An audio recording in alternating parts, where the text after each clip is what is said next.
Postal ballot গণনা না হওয়ায় ফলাফল অমীমাংসিত আছে ঢাকা ১৬ আসনে।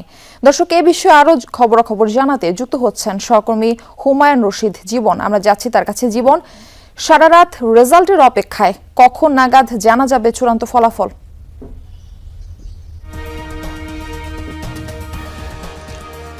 মারফি, একটি নতুন সকাল, কিন্তু ঢাকা ১৬ আসনের মানুষদের জন্য একটি নতুন দিন আসলে হতে পারলো কি?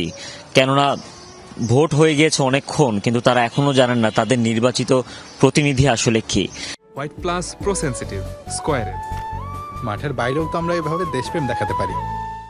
গতকাল রাতে আমরা এখানেই ছিলাম, মিরপুর বাংলা স্কুল অ্যান্ড কলেজে।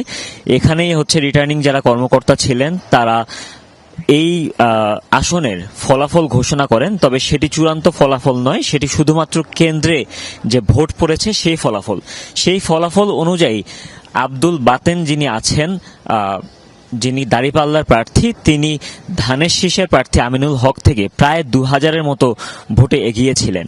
কিন্তু সেটি চূড়ান্ত ফলাফল এই জন্য নয়, কেননা পোস্টাল ব্যালট সেটি তখনও যোগ হয়নি, এবং সেটি যোগ হওয়ার পরই আসলে জানা যাবে যে ঢাকা ১৬ আসনে আসলে বিজয়ী প্রার্থী কে। যখন কিনা রিটার্নিং কর্মকর্তারা এই বিষয়টি জানান, তখনই দুই দলের যারা কর্মী সমর্থক ছিলেন তারা নিচে অবস্থান করছিলেন, মুখোমুখি অবস্থান করছিলেন, এবং সেই ঘটনাটি কিছুটা উত্তেজনার দিকে গড়ায়। এবং তখন আসলে সড়কে পর্যাপ্ত সেনা সদস্য ছিলেন, পর্যাপ্ত আইনশৃঙ্খলা বাহিনী মোতায়েন ছিলেন। তারা মুহূর্তের মধ্যেই এই দুই পক্ষকে আলাদা করে দেন, ছত্রভঙ্গ করে দেন, এবং এটি নিরাপদ দূরত্বে নিয়ে যান। তবুও যিনি কিনা দাঁড়িপাল্লার প্রার্থী ছিলেন আব্দুল বাতেন, তাকে আসলে সেনাবাহিনীর একটি গাড়িতে আসলে নিরাপত্তা দিয়ে এখান থেকে একটি নিরাপদ দূরত্বে নিয়ে যেতে হয়। অবস্থায় এতটা উত্তেজনার দিকে চলে গিয়েছিল। এছাড়াও এই আসনে একটি কেন্দ্র নিয়ে বেশ জটিলতা দেখা যায়, সেটি হচ্ছে পল্লবী যে বিদ্যানিকেতন কেন্দ্র রয়েছে সেটি। দুই প্রার্থীর সাথেই আমরা কথা বলেছি, তারা যেটি জানান যে কেউ একজন একটি ফলাফলের শীট দেয়ালে টানিয়ে দেয়, যেখানে আসলে দেখা যায় যে দাঁড়িপাল্লার যে প্রার্থী রয়েছেন তার ভোটার সংখ্যা সেখানে শূন্য দেখাচ্ছিল।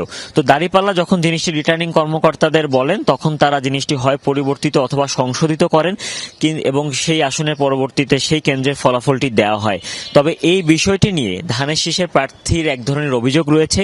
তিনি অভিযোগ জানান যে যদি একটি কেন্দ্রে আসলে এমন হেলাফেলা করা হয় ফলাফল নিয়ে, যদি রিটার্নিং কর্মকর্তা বা সংশ্লিষ্ট দায়িত্বরত কর্মকর্তাদের কার্যক্রম এরকম গাফিলতির পরিচয় দেয়, তাহলে আসলে বাকি কেন্দ্রগুলোর ফলাফলের উপর আমরা ঠিক কতটা আস্থা রাখতে পারি, এমন একটি প্রশ্ন তিনি গতকাল তোলেন।